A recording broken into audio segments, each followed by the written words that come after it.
roller progress report. As you can see, the plating on the right side now has been completed, filled, sanded and primed.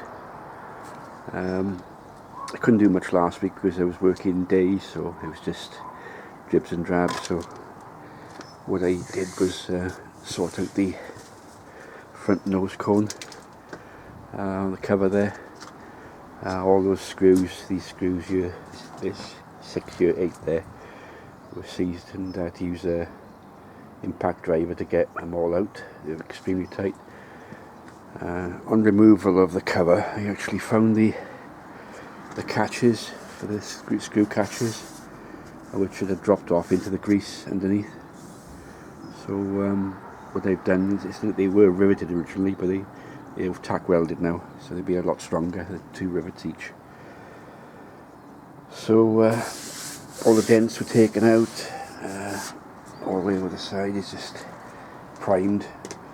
Then had a bit more time then, because the weekend come on, and started working on the left side. I thought it was worse actually than the right side, but it turned out not to be too bad actually. Today's project now is to strengthen up the post. I've cut a bit of metal, that'll be cleaned up in there.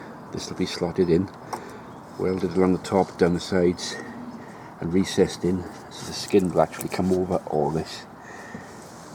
Next task is to remove the angle iron, the original angle iron off there. I've taken this off already, propped it up with wedges to get the height.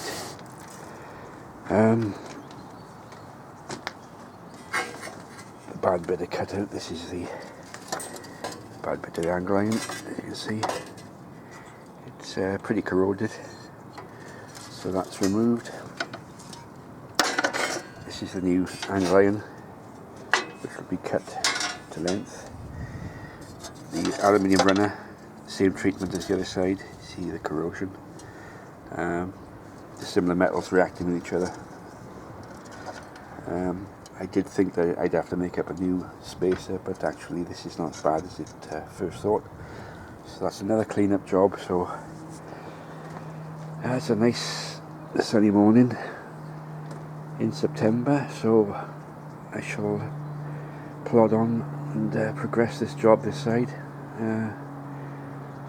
I've already cut the plate, the skin to go over the top of the main structure, so that will join up and be seam welded with this side, so it'll join up to there. So it'll be exactly the same. I think this is the biggest job on the roller actually, is the tin work. As I said earlier, the light inside, electrics is completed, everything works. Oil pressure light, charging, all the work lights, beacon, all working. So I'm going to crack on now and have a day on this side, and hopefully it'll go to plan as the other side did, and it'll be a good job.